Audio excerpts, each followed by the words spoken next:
And I am from Saspur and today मैंने एक ऐसा प्रपोजल रखा जो आज विमेंस डे पे मैसेज रखना बहुत इम्पोर्टेंट है, which is women's related issue in our society. जहाँ पर विमेंस रिलेटेड इशू को बहुत एक बड़ा डील नहीं माना जाता है, वो इन लद्दाखी सोसाइटी में जो अगर हम लोग कंपेयर करें तो ज़्यादा नहीं है। And I am really happy कि हमारे काउंसलर ने इतना बड़ा इनिशिएटिव उठाया and he took this initiative and made this day special for us, for all the women, and I'm really happy and I really want to wish all the women out there a very happy International Women's Day.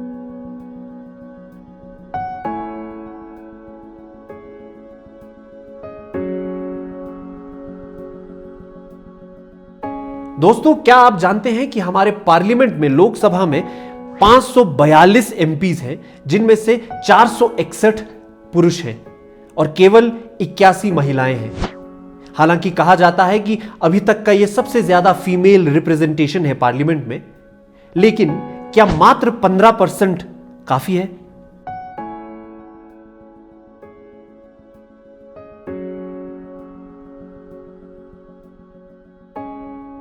Hello friends, welcome to yet another episode of Safarnama with Malla. दोस्तों, हमारे देश में world bank indicators के 2020 के data के हिसाब से 48% जनसंख्या महिलाओं की है। तो फिर ऐसी लगभग आधी जनसंख्या महिलाओं की होने के बावजूद हमारे लोकसभा में सिर्फ 15% रिप्रेजेंटेशन क्यों है? क्यों है इतना फर्क, गैप और डिस्पैरिटी, बायस हमारे समाज में? क्यों है? इसके तो कई सारे और गहरे कारण हैं, पर एक बात तो तय है कि यह सिर्फ हमारे यहां नहीं, पूरे विश्व में है। वो कैसे? क्योंकि इस साल के इंटरनेशनल वुमेन्स डे का जो थीम है वो पूरी दुनिया में रखा गया है #ब्रेक द बायस, यानी कि इस फर्क को खत्म किया जाए। तो कैसे करें इसको खत्म?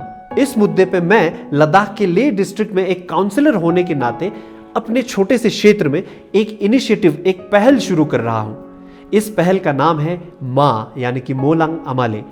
मोलंग अमाले लद्दाखी में है और इसका मतलब है कहिए अम्मा या फिर कहिए माता जी।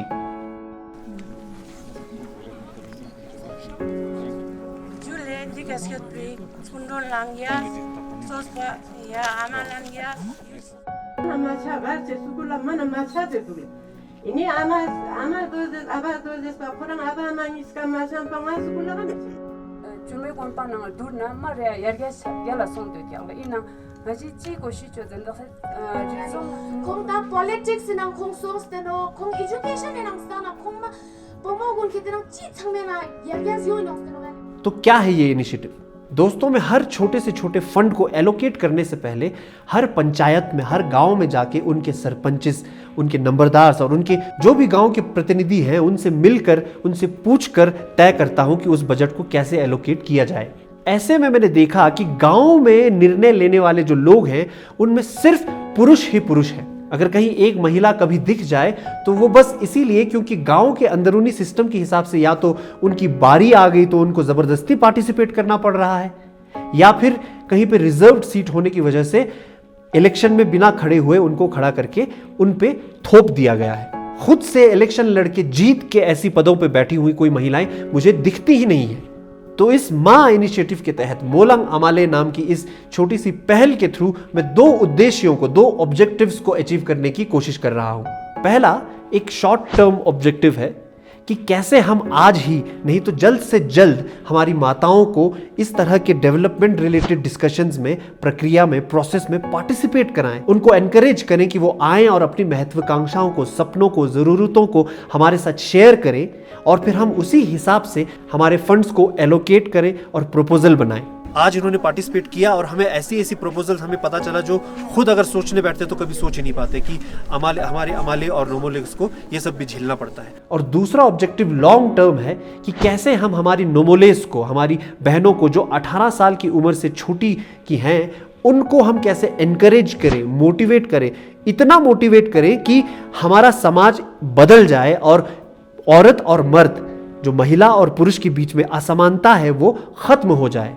जो आने वाली हमारी जनरेशन की बच्चियां हैं उनको मौका मिले कि आगे जाके वो लीडर बने, ऐसे लीडर बने कि फिर इस तरह की इनिशिएटिव्स की ज़रूरत ना पड़े, मेरी जगह पे कोई औरत बोल रही हो, कोई बच्ची बोल रही हो। तो इन 2 ऑब्जेक्टिव्स को अचीव करने के लिए मैंने एक बहुत ही सरल सा लेकिन एक नया तरीका सोचा है, जिसके तहत मैं हर पंचायत में जो गाँव हैं उन गाँव में बहुत सारे मोहल्ले हैं, तो हर एक मोहल्ले से एक आमाले यानी कि एक माताजी और एक नोमोले यानी कि एक छोटी बहन को नॉमिनेट किया जाएगा। वो गांव वाले ही उनको नॉमिनेट करेंगे और इस तरह से हर गांव के हर मोहल्ले से एक आमाले और एक नोमोले को नॉमिनेट करके यहाँ 8 मार्च के दिन, उस दिन यहाँ आके वो लोग मंच पे खड़ी होके 5 मिनट से लेके 7 मिनट के बीच में अपना जो प्रपोजल है, उनको ये बताया गया है कि आपको माताओं को 2 लाख रुपए और छोटी बच्चों को 1 लाख रुपए खर्च करने हैं अपने ही गांव में।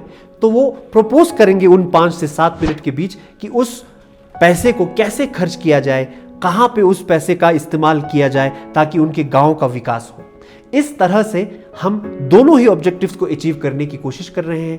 पहले तो उनके फीडबैक को, उनके सजेशंस को, उनकी महत्वाकांक्षाओं को हम नोट कर सकते हैं और उसके हिसाब से प्लान बना सकते हैं। और दूसरा, उनको जब मंच मिलता है, आप खुद सोचिए, एक छोटी सी बच्ची स्कूल में पढ़ रही है, 8वीं या 10वीं की बच्ची को एकदम से बता दिया जा रहा है कि 5 दिन के लिए आप काउंसलर हैं और आपको 1 लाख रुपए खर्च करना है गांव के विकास के लिए। सोचिए, उस बच्चे के लिए एक नई चीज है, बड़ी चीज है और बहुत ही चैलेंजिंग सी चीज है, पर ऐसा मंच इन औरतों को, हमारी बहनों को मिलता ही नहीं है।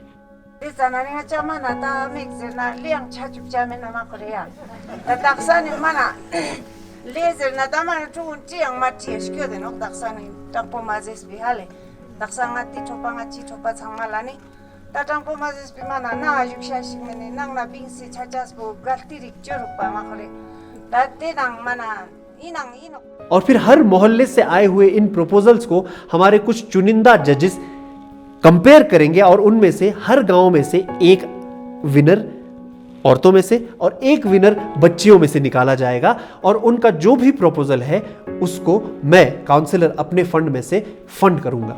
इस तरह जब कंपटीशन होगा तो उनका कॉन्फिडेंस बढ़ेगा। कल को वो इलेक्शन में खड़ी होकर कैंपेन कर सकती हैं, वो बता सकती हैं कि क्यों उनको वोट दिया जाए। और इस तरह से जैसे ही कॉन्फिडेंस बढ़ता है तो उनका पार्टिसिपेशन भी बढ़ेगा।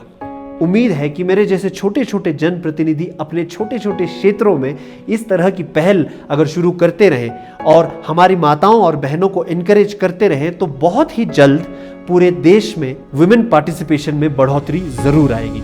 उम्मीद है बहुत ही जल्द हमारी लोकसभा में 15% से बढ़कर कम से कम 40 से 50% के सीट्स पे हमारी माताएं और हमारी बहनें बैठी होंगी।